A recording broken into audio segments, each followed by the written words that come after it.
me seeing kids get up and do worship songs together. That is just so cool. My daughter, I had to work with her on it because one of my daughters, she was like facing, she was trying to get her hands up and all that. The other one was just looking at the screen. And that's the way I would do it. So really cool to see. But we are in a series called Freeway, and we have been talking about just literally the way to be free. And if we as Christians, if we really do take this to heart, that Jesus desires us to be free, and He's given us freedom in Himself, are we really living that way? And so we're learning the way to be free. Sometimes our lives are like a family room couch, right? You guys know what I'm saying. Like, a family room couch, it's awesome, you sit on it, but you don't always like to look underneath the cushions. Can I get an amen? Because what happens when you look underneath the cushions? You're like, oh man, there's some loose change here, maybe, but there's going to be some stuff I don't even want to tell you when we look underneath the family room couch. I've heard stories of people finding full quesadillas underneath the cushions of their family room couch. I mean, that's a scary thing. And sometimes we treat our lives like we do our family room couch, right? We're like, we'll use it, we'll sit on it, but good grief, we're not going to look underneath some of the cushions of our lives. Because when we do, we don't know exactly what we'll find. And then what do we do? Like, how do we actually clean it up when we find it? Some of those things are hard and complicated and difficult. And so what we want to do together, this isn't a journey alone, is that we want to help each other become free. We don't want to be held captive by the things that are deep down inside of us. The things that imprison us in our culture are not our culture. It's not some societal pressure. It comes from within. We're imprisoned from within our own hearts and our own minds. And Jesus teaches us a way to actually be free, even in the midst of some of life's greatest challenges. Step one was awareness, where we're learning to pray that prayer, search me, O God, and know my heart and thoughts.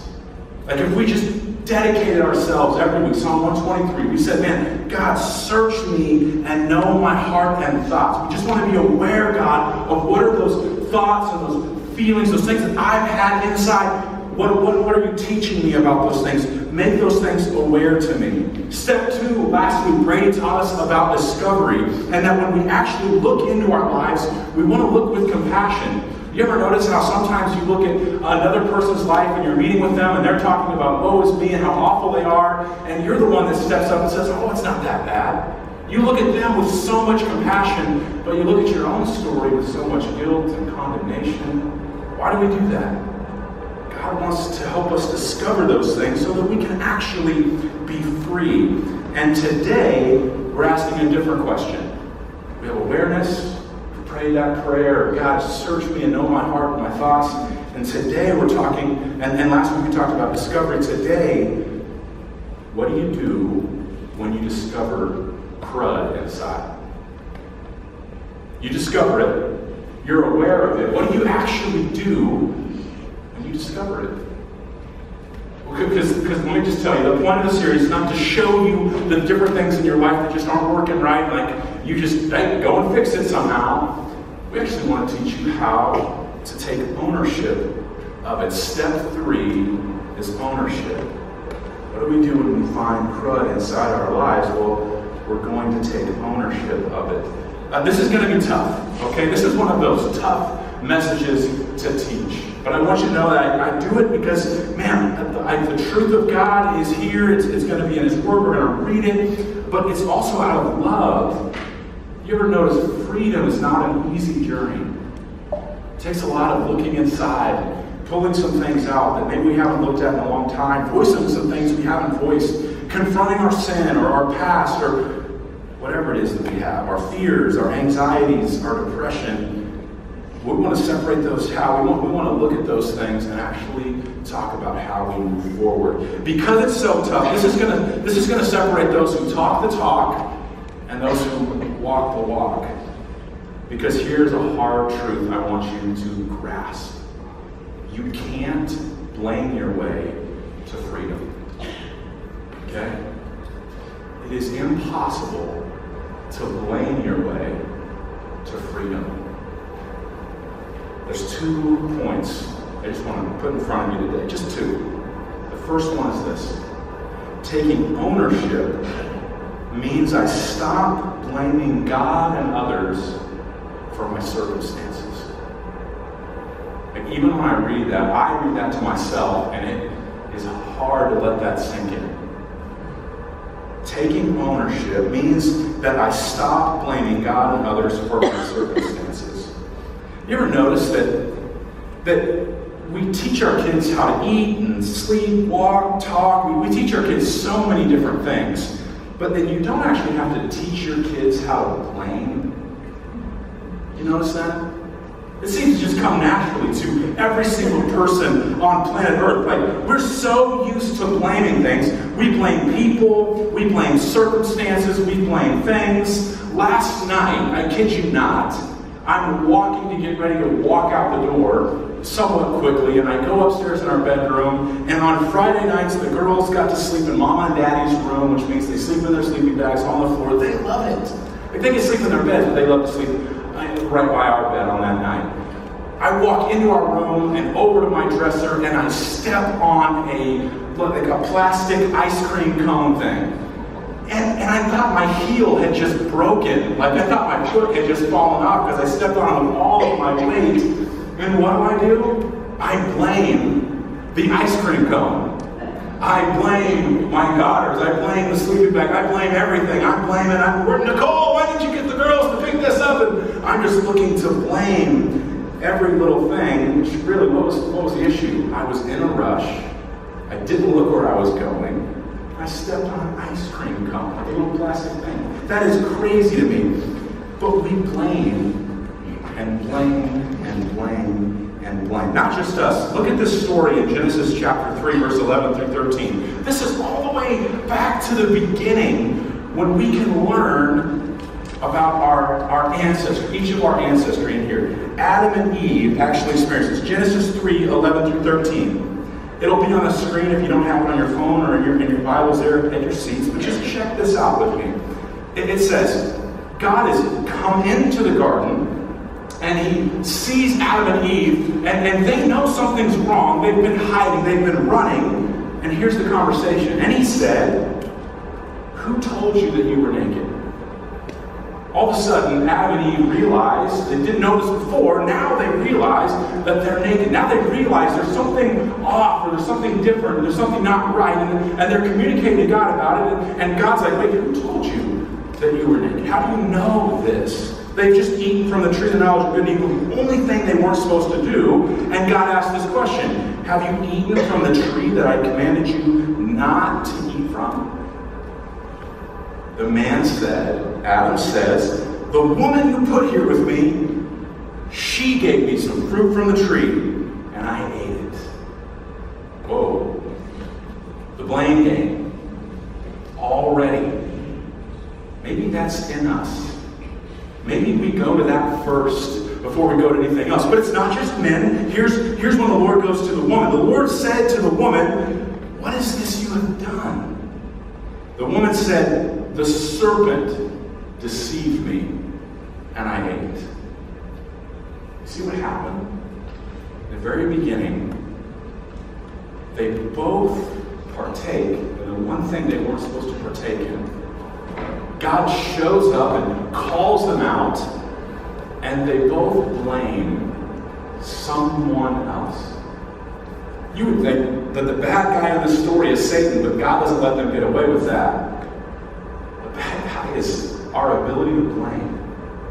The fact that we look to blame and make excuses and call out somebody else or blame something else of the current state that we're in. And you ever notice this? For the woman to be deceived, it took the fallen angel from heaven, the personification of evil itself, Satan, Lucifer. That's what it took for the woman to be deceived. But for the man to be deceived, it was just a naked woman. I don't know, guys. We got to up the ante a little bit, okay? Maybe we're too simple-minded. I don't know, but I think that's fascinating. Mm-hmm. But there's a word in our culture for what Adam and Eve did right there. It's called victimization. And it is laced. our lives. I'm not calling you out because I called me out on this. It's laced in my life, where I look to point the finger and I look to blame and I look at others for the reason that I'm in the situation that I'm in, and I point and I point and I point and I blame and I blame and I blame. Every single time I blame, I build another wall to my prison cell. There's no power and there's no ability to break through that if all I'm doing is blaming somebody else for where I'm at. Victimization. Here's how we hear it in our culture. You've heard this before. I got the short end of the stick. I've been treated unfairly. I was dealt a lousy hand of cards. We blame our parents like this. They got a divorce, so I don't know how to have a healthy, loving relationship in my own marriage. We blame our husband that he doesn't know how to communicate, so we always end up like this. He'll never speak. He doesn't say what's on his mind or his heart, so we always end up like this. We blame our wives by saying she blows everything out of proportion, so we end up in these big fights. I mean, she makes mountains out of molehills. That's why we're in this situation. We blame the church. It's the pastor's fault that I'm not growing. He's too deep or he's too shallow. They don't do enough for me. They don't feed me well enough. We say things like this. We blame our school. We say, it's the teacher's fault that my kids aren't smarter than they are. It's their fault. If they would do this, that, and the other, then they would be where they need to be. I don't need to tell you this or prove this to you. We blame our politicians. We say everything's going wrong because of those cold-hearted Republicans or those irresponsible Democrats. Did you see our culture this week with politics and our urgency to blame one side or the other? Wow. We blame and blame and blame. We blame our heritage. Of course I have a temper. I'm Irish. That's just what we Irish do. We get in fights. We blame our past. We say things like, we spend too much money because I didn't have anything as a child. Like, sure, we're in debt, or sure we have difficult finances, but I'm making sure my kids, they have more than what I had as a child. That's a way of blaming. That's a way of pointing the finger. Look at it. If you lose your job, it's always the boss's fault. If you lose your keys, it's fill in the blank's fault. But one thing is true about everything that we say in each of those categories. We say it's not my fault. Do you realize that belief and that line that we say actually keeps us in chains? It's not my fault. Sounds innocent. We want to justify it. We want to explain why it's not my fault. But really, when we say that, we keep ourselves bound in chains. And we choose to live in slavery and not freedom. 1 John chapter 1, verse 8 says this. If we claim to be without sin, we deceive ourselves and the truth is not in us. So can we just have a quick time of confession? Each of us in here, we have a history with sin. We have a history where we have rebelled against God. I'm guilty of this. I believe that each of us in here, we don't claim that we're without sin. We understand that we are. We know that we are. We've been made aware of it by God over the last couple of weeks. We've discovered that, and now it's time for us to make a move in the right direction. And maybe here's what you need to admit today, that the greatest roadblock to the freeway in my life is me. I say this with humility. I'm not trying to point the finger, and I'm not trying to step on your... I love it. You know, the Midwest is the only place where someone says after a service, like, well, the pastor really stepped on my toes. Why would I ever want to do that?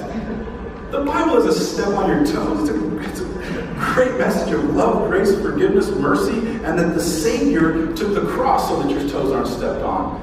Maybe your feelings get hurt, but that's not the point. The point is here. Maybe I'm going to take ownership of my life because I'm going to finally start understanding and accepting that the greatest roadblock to the freeway in my life is me. greatest roadblock to the freeway in your life is you. Now, some of you right now, in your heart of hearts, are saying, wait, you saying everything's my fault? You don't even know the half of it, Travis. You don't even know the half of it. You don't know how I was raised. You don't know how I was neglected. You don't know how I've been treated. You don't know how all of this stuff, like if I could just sit down with you, Travis, for one afternoon, I would tell you things that would you would just be on the floor crying because of how much pain I've endured. And so don't tell me that now, like I'm the greatest roadblock. No, I've got pain and I've got burdens that you couldn't even imagine. And I would just sit with you and I'd say, I know. And I believe you. And I'm not saying that it's your fault. Like, understand the distinction here. I'm not saying that the things that have happened to you or around you or about you, I'm not saying that those things are your fault. You've probably had horrible, awful, unfair things happen to you. I know those things have happened to me. I'm sure that's true. All of us in here. And some of us have been dealt different hands and more difficult hands. They've happened to me as well. But how we approach those things has got to be different. How we approach and face those things has got to be different. Second point is that when you find yourself in that place, understand this. Taking ownership means it may not be my fault, but I take responsibility. I take responsibility. It's this acknowledgement that what happened to me, the things that I've been through, the junk that's happened in my life, that it may not be my fault, but I will take responsibility for it. And there may be no more chain-busting words than these three right here. It just simply says this: I own it. I own it. What's happened to me, I own it. What I've done, I own it. I'm not running from it. I'm not walking away. I'm not neglecting it. I'm not acting like it didn't happen. I own it. Because you can't move forward unless you own it.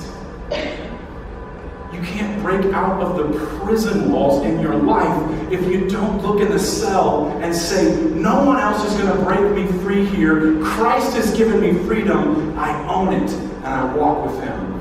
And these walls come crumbling down. The truth about that statement is that, listen, it is so easy to hold grudges. It's so easy to look at the things that have happened to you and to feel being a victim and to feel like it's not your fault and to be justified. I want to argue that. But some of us in our heart of hearts would rather be right than free. Some of us would rather be right than free. Some of us want people to hear us and agree with us and say that we're right. And they may do that and they may give you all of those things, but you still wouldn't have your freedom. Still be bound up. You'd be right. People would agree with you. It doesn't mean that you would be free.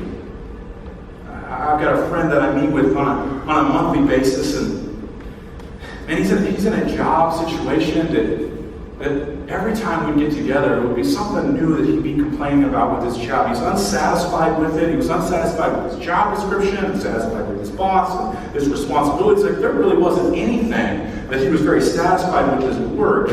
And so he finally, like after months of meeting, he was just like, hey, what would you do in this situation? Like, what kind of things would you take action on? As I saw, he really had two options.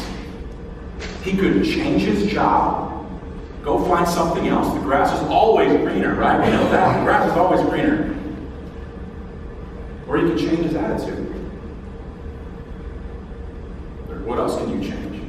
You can change your job, you can change your attitude. Both would mean that he'd have to own the situation and act on it. No more talking around it. No more talking about the why, what, how can we help, what's going on, how can we break certain things down. But only when he owns those two solutions can he actually move forward and take a step. If you want to change your job, go for it. But own that decision. Don't blame your boss for why you need to change jobs. Don't blame your job description. Don't blame your situation. It is up to you. Do you want to go and find a different job? Or are you going to change your attitude? Both of those, you have to own. No one else. Not me. Not your boss. Not your work. You would have to own it. And then act on it. But blaming and blame shifting wasn't going to get him anywhere. We could talk until the cows come home about all the different things that he thought was wrong. And we've all probably had those conversations, right? Where us or another person was telling you about all the problems in the world. I was in the gym the other day talking with a guy who's he's in a seminary right now, and he's talking about ministry, and he went on for 5 minutes before we even knew each other's name. He was telling me everything that was wrong with the church. Yeah, I hear you. What do? How do we own it? Where do you go to church? I'm asking these kind of questions. How can I help you? What are those options I can actually give you? How can I help you own the solution to this instead of just saying what's wrong with everything? Like, I am so unimpressed with people who can just say what's wrong with everything, because I can typically be that way. I want to start talking to people. What's the solution to it? How can you move forward? Well, here's the only way I think you can is that you have to own it. You have to use these chain-busting words in your life that may not be my fault, but I will own it. There's an example in the book of John. Jesus uses this in such a neat way. He says in John chapter 5, verses 2 through 6, he says, "Now there is in Jerusalem, near the sheep gate, a pool, which in Aramaic is called Bethesda, and which is surrounded by 5 covered colonnades. Here are a great number of disabled people who would use it to lie down. It would be the blind, the lame, and the paralyzed. One who was there had been an invalid for 38 years. When Jesus saw him lying there and learned that he had been in this condition for a long time, he asked him, 'Do you want to get well?'" If I'm Jesus' disciples, can I do a little role play with you? Jesus, yes, he does. I can answer that one for him. But he didn't ask me. He asked the man who was lying in front of Jesus. He asked the man who had been there for 38 years. He'd been an invalid for 38 years. He says, "Do you want to get well?" When you read the text again, I think you understand this.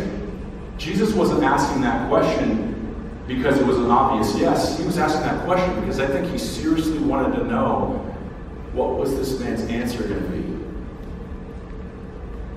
Can't you feel that? Like, let's say this. Jesus makes him well. Guess what he can no longer use as an excuse? Guess what grudges have to fall to the wayside? Guess what critical nature has to just drop to its knees? Guess what you can no longer hold on to? And that if some of us were to say, yes, we want to get well, then the things that we've held on to in life, the things that have made us, some of our victimization, ourselves, those things would drop. So Jesus asked that question, do you want to get well? And he's waiting for a response. He's waiting to know exactly how are you going to answer that question. But the question is for us. Do we want to get well? Are we ready for what will happen on the other side of being well? Are we ready for what that would mean for us and the things that we would have to let go of? See, we would no longer be able to hold on to blame shifting. We would no longer be able to hold on to unforgiveness and holding grudges. We'd actually have to stop our job as an injustice collector. Looking for all the things that are wrong in life, all the people that are wrong, all the things in our past. We'd have to stop looking at life in a way to point the finger and to blame. We'd have to give all of that up. We'd have to give up our grudges and forgive people if we wanted to be well. You'd have to give up some of the things that make you right now. That might be hard to hear. And some of us wouldn't know what to do without our grudges. And some of us wouldn't know what to do without casting blame. Some of us wouldn't know what to do if we couldn't any longer point the finger and call out other things that are wrong around us. There's a story about Nathan and David. David has committed adultery with Bathsheba, and not only did he commit adultery, she gets pregnant. And David calls Bathsheba's husband home and then sends him to the front lines in order that he might get killed in battle so that David doesn't have to worry about all the aftermath of getting caught and what all that would mean. And God uses Nathan in a specific way, and he draws Nathan and he says, Nathan, I want you to go and I want you to confront David on his sin. David, I'm sure, thought that he was going to move on through life, that everything was covered after Bathsheba's husband had been killed. And Nathan shows up to David in this room, and Nathan starts to tell a story about a man who had just done some insane things, who basically done what David had done. He retold it in a different way. He said, well, what would you do, David, if you knew there was a man who had basically brought a woman into his room and did this and then killed her husband and put all this stuff up in front? Like, what would you do if you knew that adultery and murder and injustice, like, what would you do? Isn't this crazy, David? And David is just sitting in his seat. He's getting hot and he's just angry. He says, show me this man. Where is he? Nathan says to him, it's you. That's you, David. And in a moment, David, who'd been covering and blaming and living inside his own prison walls, immediately is broken. Because God had done something so merciful and graceful to him. He had opened his eyes, he made him aware, helped him discover, and David finally was going to take ownership. He was going to finally come to terms with the things that had gone on in his life. He was finally going to get real with God, and he was going to stop blaming. He wasn't going to be a person that held on to blame. Even when people around him were going to blame and point the finger and say, look at all of this awful stuff in life. It's awful, we can all agree on that. But the move forward is not to blame. The move forward is to own. I'm going to lay down the finger that I always point. And I'm going to start living with open hands. No longer am I just going to point. Look at my past, look at my boss. Look at this person, look at that person, look at this situation. Now it's just going to be, I am here. I'm not here to blame. I'm not here to point. I'm here to be open-handed with what you have and what you've given me, God. So my question for you is, are you ready to take ownership and stop blaming? With the things that God is making you aware of, and with the things that you're discovering in your own life, when you take up that couch cushion, when you find those things, are you going to run again? Or are you going to take ownership of it? You don't do it alone. You do it with Christ. He's with you. He's revealing those things. He says he'll never leave you. He'll never forsake you. But are you ready to take ownership of it and stop blaming? I wouldn't be a preacher of the gospel if I didn't confront some things too. And in our lives, I think we walk through. I love each of you, and so I wouldn't be doing a good job if I didn't put these in front right as we get into communion time. Are you ready to take ownership of your issues? Some of us, like, we have addictions. Some of us can't put down the bottle. Alcohol's rampant. You can't stop drinking it. And you might say in your heart of hearts, like, no, I don't have to have it. Well, then just quit. If it's not got control of you, just quit. Maybe it's not alcohol. Maybe for you can't stop watching porn. We know that affects guys in huge droves, and I'll never be a person ever again in any religious setting or church that will ever let porn have the comfort of my silence. But it doesn't just affect guys, it affects women. So is that your thing? Is that something that's just got a hold of you and it's keeping you down and you've blamed everything and all those things, whether it's alcohol or it's porn or it's substance abuse, whatever that may be. Maybe for some of us, we struggle with different body image issues. We can't wake up in the morning and not think about, man, I want to be in a different body, in a different way, in a different season. You're struggling with bulimia. You've got some sort of issue going on inside. It's deep in your soul. It's deep in your heart, and you're running, and God wants to meet you there. Maybe it's the fact that you're a workaholic and you think it's okay. You think it's okay to work and abandon and neglect relationships. You think it's okay. Maybe it's not you're a workaholic, but deep down you're lazy. Maybe you have relationship issues going on that are hurtful. Maybe there's abuse, or maybe you've got questions about maybe these relationships are getting in front of my walk with God, and God's revealing them, and He's wanting you to take ownership. He doesn't want you to just react. He wants you to take ownership of those relationship issues and how you can move forward. Maybe in one of those relationships, you're having sex before marriage. You're saying, that's not that big a deal, right? But you know, and God has laid it out in specifics on how we should honor Him in those relationships. And it's not for somebody else to take control of. You take ownership of that. Maybe you're having an affair. Maybe you've kept that affair a secret. Maybe you think, well, it's because she's not doing this or he's not doing that, and it's time to just own that. Maybe you're holding on to unforgiveness. You just can't forgive your parents. You can't forgive a boss. You can't forgive a friend, and you think you're justified because you were completely innocent and they just never said sorry. Maybe it's time for you to own it. They're not going to. It's time for you to own it. Maybe you got to stop holding on to grudges and living your life in a way that you get mad at everybody all the time because you just hold on to so much. It's time to start letting go. Start living free.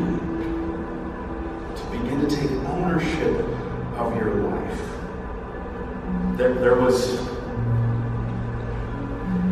many years ago, there was a huge illness that just would wipe out tons and tons of people. I mean, 50,000 to 100,000 people in certain villages and tribes in Africa. And it got so bad they couldn't keep up the burying rate. That so many people would die on a daily basis that they just kind of have to put them in piles almost outside of their village. They noticed that sometimes they'd put somebody out and that person wouldn't be gone yet. And so they actually installed a bell around the tribe, and when that bell rang, and hey, like, I'm still here, I'm still alive, I'm still breathing. And sometimes in these issues, it is so hard to take a step towards ownership. Sometimes it's so hard to actually say, I am going to take complete ownership of my life.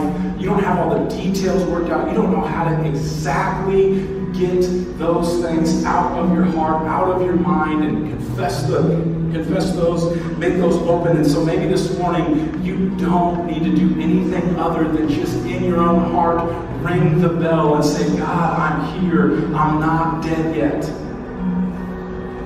These things that have been secret, these things that have been held within, these things that have hurt me to the bone, I'm not dead yet. You're still working on me. You're still guiding me. Because there's a man who died on the cross a little over 2,000 years ago, and they put him in a tomb. And 3 days later, he rang the bell. He came walking out of the tomb, and he said, I'm not dead yet, but I'm alive. And then I died for you.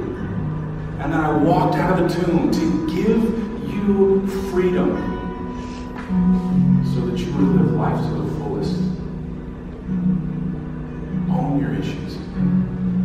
Let us walk with you as you walk out of the tomb. And over again in life, you ring that bell. And you say, I'm not dead yet. He's with you every step of the way. He loves you more than you could ever imagine. He has you. He's never left you. So walk with him as he helps you take ownership of your life. After I pray, there's communion in the back. We'd love for you to think about this as you take communion. Maybe on the back in the prayer wall, there's a prayer wall back there. Maybe on one of the connection cards today, you just need to write, I'm not dead yet. Maybe you have a specific prayer you'd like us to join you and you want to leave your name anonymous, that's totally fine. Maybe that's the step you're ready for. Maybe you want to pray with one of us. I'll be up here, there'll be a few people in the back ready to pray with you. Make sure you're leaving today understanding that God is calling you to take ownership of your life. And that He's with you every step of the way. Let's pray. Father God, we praise you and love you and thank you for this day, this moment, this time to take ownership. To stop blaming, to stop being the injustice police, to stop pointing the finger, and to start taking ownership, knowing full well that you have walked out of the grave, that you are not dead, that you are alive, that you are alive in us, and you're showing us these things for us to act on them, to move on them, and to lay down the prison walls of our lives, to walk with Jesus daily, that when Jesus comes to us, and he says, do you want to get well? And God, I pray that our answer would be yes. And we know what that means, God. We know that we can no longer hold grudges or unforgiveness. We know that there will be messes in our lives. We know that those will come, but we know that now, every mess that comes, we'll just say, God, we're not going to hold on to this. We're not going to blame others for this. We're going to walk with you through it.